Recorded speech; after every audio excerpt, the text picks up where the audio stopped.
கன்னியாகுமரி மாவட்டத்தில் வேலைவாய்ப்புக்கான அறிவிப்பு வெளியிட்டிருக்காங்க. கன்னியாகுமரி மாவட்டம் தேசிய சுகாதார திட்டத்தின் கீழ் செயல்படக்கூடிய மாவட்ட சுகாதார சங்கத்தில் செவிலியர் அல்லது இடைநிலை சுகாதார செவிலியருக்கு 25 பணியிடங்கள் இருக்குது.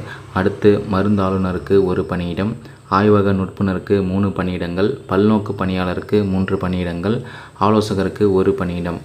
இந்த மாதிரி 5 கேட்டகரியில் வேக்கன்சி வெளியிட்டிருக்காங்க. ஒவ்வொரு பணிக்கும் என்ன கல்வி தகுதி இருக்கணும், வயது வரம்பு எவ்வளோ, ஊதியம் எவ்வளோ அப்படின்னு தெளிவாக கொடுத்துருக்காங்க.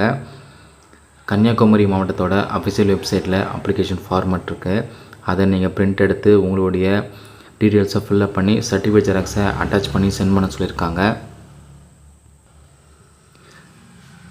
இதுக்கு சில நிபந்தனைகள் கொடுத்துருக்காங்க.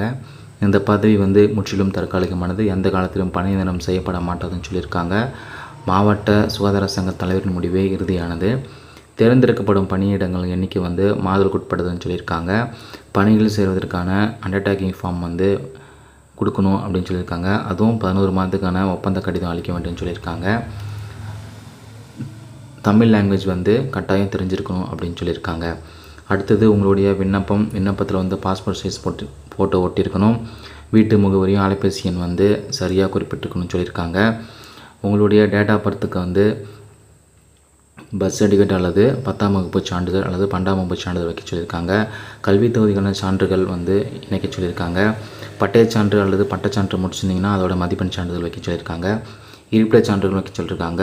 ஆதார் அட்டை,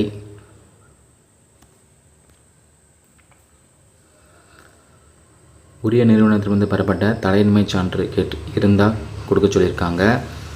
உங்களுடைய விண்ணப்பங்கள் அனுப்ப வேண்டிய முகவரி பார்த்திங்கன்னா நிர்வாக செயலாளர், மாவட்ட நலவாழ்வு சங்கம், மாவட்ட சுகாதார அலுவலர், மாவட்ட சுகாதார அலுவலகம், கிருஷ்ணன் கோவில், நாகர்கோவில் என்ற முகவரிக்கு அனுப்ப சொல்லியிருக்காங்க. உங்களுடைய பூர்த்தி செய்யப்பட்ட விண்ணப்பங்களை நீங்கள் நேர்லேயோ இல்லை தபால் மூலமாகவோ கொடுக்கலாம். இதுக்கு அப்ளை பண்ணுற லாஸ்ட் டேட் பார்த்திங்கன்னா ஆகஸ்ட் 25 மாலை 5 மணி வரைக்கும் கொடுத்துருக்காங்க.